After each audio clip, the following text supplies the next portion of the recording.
Bonjour à tous la Kel Family, j'espère que vous allez bien. Bienvenue de nouveau sur la chaîne ici Kel Computer, mining, crypto, gaming, PC, etc.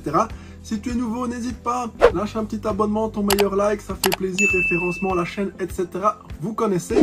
Alors aujourd'hui, on fait un petit test, donc la RTX 2060, donc c'est la dernière donc, qui est sortie ici, la 2060 en version 12 Go. Donc je vous avais promis un petit test là-dessus en mining suivant les commentaires. On pourra faire également côté gaming, mais bon, il y a déjà pas mal de tests qui sont parus là-dessus. Toutes mes excuses parce que j'ai la carte depuis un moment. Je pense que j'étais un des premiers même en Belgique à l'avoir via notre fournisseur, hein, puisqu'on a eu ça aux alentours du 20 décembre, un tout petit peu avant, quelques jours avant. Il y a eu les fêtes après Noël, Nouvel An. On a pris également une semaine ici de congé pour se retaper, pour vous faire des plus belles choses en 2022 avec le magasin. Du coup, nous voilà ici beaucoup plus tard sur le test de la 2060, donc que j'ai mis donc également donc en benchmark pour un peu vérifier ce qu'on peut avoir au niveau méga H et si c'est intéressant ou pas au niveau de la carte, sachant que bon, les prix sont quand même toujours assez élitistes, on est dans les 600 € et quelques sur ce modèle là. La rupture est toujours la même, donc on a un tout petit peu de stock, mais c'est vraiment très faible, on entend pas mal en commande, mais bon voilà. Donc ce que je vous propose tout simplement, c'est on va mettre la carte dans notre petit rig de là-bas, donc petite carte mère toute simple, je vais vous montrer. C'est juste une carte mère basique pour faire nos tests là-bas simplement. Et alors donc voir un petit peu jusqu'où on peut aller au niveau de la carte en termes de puissance, en termes de consommation, rentabilité. Alors j'avais également fait un test ici sur 24 heures, donc on voit un petit peu ce que ça peut donner, si c'est sympa ou pas. Voilà, donc tout simplement, n'oubliez pas, passez un petit coup donc sur la chaîne, abonnement, un petit like, et alors je vous dis à tout de suite, on est parti, on met ça dans le PC.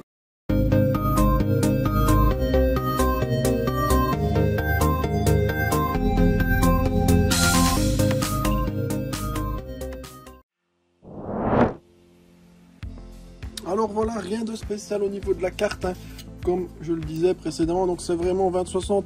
Nouveau modèle 12 Go, mais au niveau design, donc c'est une carte de chez Zotac, il n'y a vraiment rien qui change de ce côté-là. C'est vraiment du classique avec les sorties ici, mais nous on s'en moque. C'est du Twin Fan comme chez Zotac, donc 2 fans ici, ça fonctionne correctement. Moi j'en ai 12 ou 13 dans un rig 2060 classique, il n'y a vraiment pas de souci avec ça. Donc voilà, on va la mettre ici dans notre rig de là-bas. Voilà, avec notre petite image HiveOS, donc un connecteur d'alimentation, ça c'est sympa toujours, et c'est la même chose que les autres, donc c'est pratique. Voilà, on va brancher notre écran ici, voilà, et c'est parti, on met ça en route, let's go, et alors on se retrouve au PC directement pour voir ce qu'il en est. Alors voilà, on se retrouve ici à l'ordinateur, donc la carte est dans le rig de test là-bas que vous avez vu donc il y a 2 minutes. Et alors ici donc je vais enregistrer mon écran, ce sera plus simple plutôt que de filmer au GSM où c'est dégueulasse.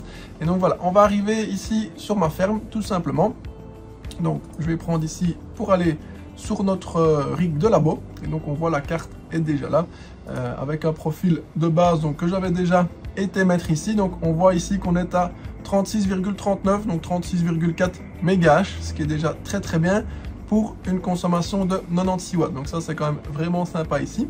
Alors ici maintenant au moment où on parle, si on va voir dans les profils tout fait, donc maintenant on va voir qu'il y a des profils effectivement qui existent. C'était pas le cas au 20 décembre puisque la carte était nouvelle, donc d'ailleurs elle apparaît toujours en device 1F03, donc malgré les mises à jour, donc c'est quand même toujours pas à jour. Et alors donc aux alentours donc du 20-24 décembre, il n'y avait pas encore de personnes qui avaient ça, ou pas suffisamment du moins, il n'y avait pas encore non plus de profil. Donc de base, moi j'ai appliqué un profil, on est parti, donc si on regarde au niveau de hred.no, donc un profil de 2060 ou 2060 super. Donc, ici je suis parti sur un profil de 2060. Une 2060 super, on voit donc on va aussi être sur un corps de 1100 avec une mémoire qui varie de 1000 à 2200. Sur une 2060 normale, on varie de 1800 à 2700. Ici, aucun souci à 2700. Donc maintenant, attention, donc c'est une carte donc de chez Zotac avec de la mémoire Micron. C'est totalement variable suivant les modèles, les marques, donc silicone loterie comme on appelle ça dans le domaine. Donc faites attention, c'est fort variable suivant ça. Une carte n'est pas l'autre. Et également, même si vous avez des palettes de cartes comme c'est notre cas, c'est pas parce que vous avez 10 cartes à telle mémoire que la suivante, vous pouvez en avoir aussi dans le tas. Voilà, la mémoire est pas aussi bonne ou n'est pas aussi overclockable. Ça, vous savez rien faire contre ça, même en faisant du repas ou quoi. Voilà, il y a des cartes.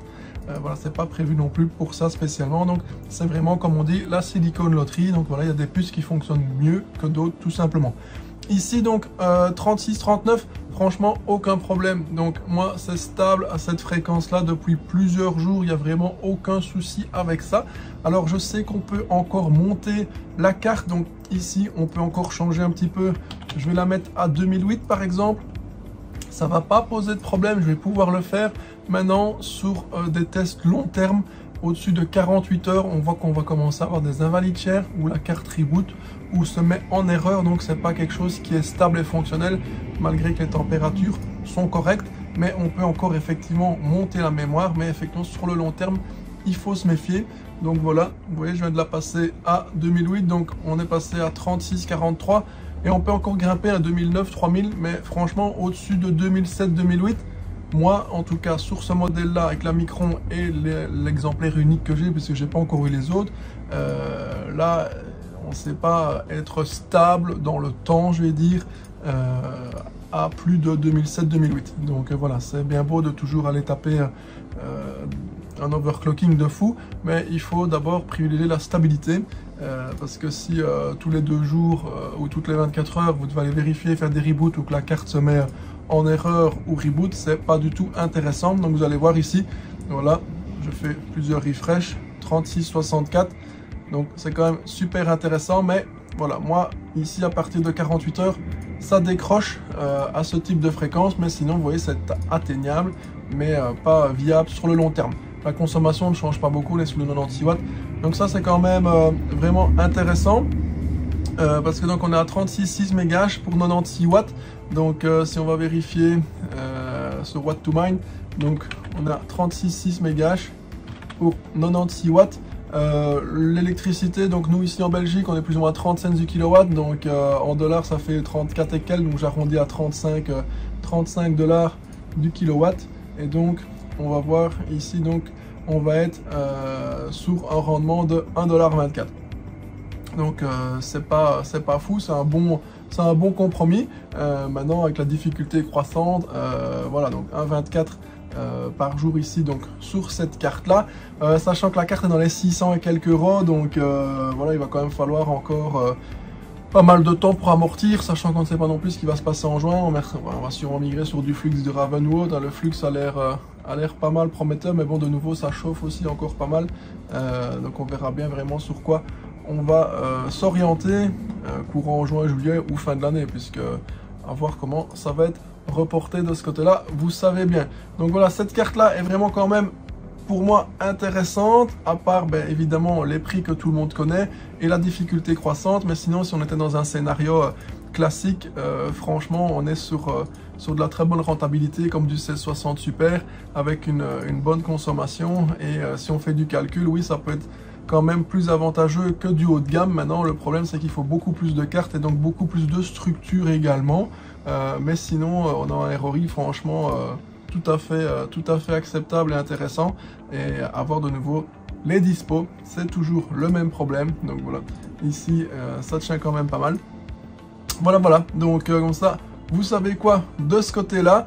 On est entre une 2060 et une 2060 Super. Donc en gaming, il y a eu pas mal de tests aussi. Donc elle est plus performante en mining. Donc c'est un comble, puisque soi-disant on doit brider le mining. Et Nvidia sort des nouveaux GPU qui sont plus à l'aise côté mining que gaming. Donc voilà, il faut se poser les bonnes questions et pas toujours accuser les mêmes, tout simplement. Voilà, de ce côté-là, c'est terminé. Donc c'est en ordre au niveau de cette carte, ça fonctionne bien. Donc vous avez vu, on peut atteindre sans problème les 36-65. Maintenant, attention, côté stabilité, on est sur de l'Ethereum, évidemment. Voilà, les paramètres sont retrouvables sur hshred.no, sinon je peux vous mettre le profil, on en a déjà discuté également dans quelques commentaires, mais ça fonctionne pas trop mal du tout. Donc voilà, n'hésitez pas, lâchez un petit commentaire, un petit like. Si on a des cartes, on fera des rigs, on pourra aussi en mettre sur sur le site, hein, donc miningcrypto.be, n'oubliez pas, c'est toujours là. Alors on a beaucoup de questions et de demandes sur les stocks, donc il faut savoir qu'on privilégie donc les montages complets, comme en gaming, donc on vend plus de cartes à la pièce parce que c'est compliqué d'en avoir, ou alors on en a des petites quantités, donc on en reçoit par 5-6, et nous il nous faut des centaines de cartes, donc vous vous rendez bien compte qu'évidemment c'est compliqué. Mais alors quand on a un peu de surplus ou quoi, ou des installations d'avance, ce qui est un peu rare, mais voilà, on les met sur le site en complet. Donc là, ici, je vais avoir prochainement, je vais faire la prochaine vidéo ici, ce sera sur des rigs en 1660. Ça, je vais pouvoir en proposer un ou deux, mais pas plus. Donc, si vous voyez quelque chose arriver sur le site, prenez déjà vos renseignements, parce que ce qui arrive souvent, c'est que les gens envoient du matériel et puis nous contactent. On répond généralement dans la journée, mais le temps qu'on vous réponde, franchement, le matériel en 10 minutes il est parti. Il y a des gens qui mettent des alertes, donc dès qu'ils voient quelque chose, ils achètent. Donc prenez toutes vos dispositions, inscrivez-vous déjà sur le site, vérifiez ce que vous avez besoin, préparez-vous, voilà, ok, moi je veux mettre autant, parce qu'après vous avez genre 5 minutes pour vous décider, donc ça je sais rien faire contre ça, puisque les gens sont déjà sur le site, tout simplement. Voilà, j'espère que ça vous aura plu. N'hésitez pas, votre meilleur like, un petit commentaire, abonnez-vous si ce n'est pas encore le cas, mais bon, je crois qu'on en a déjà pas mal maintenant. Mais continuez comme ça, merci à tous, et je vous dis à très bientôt dans une prochaine vidéo. Allez, ciao.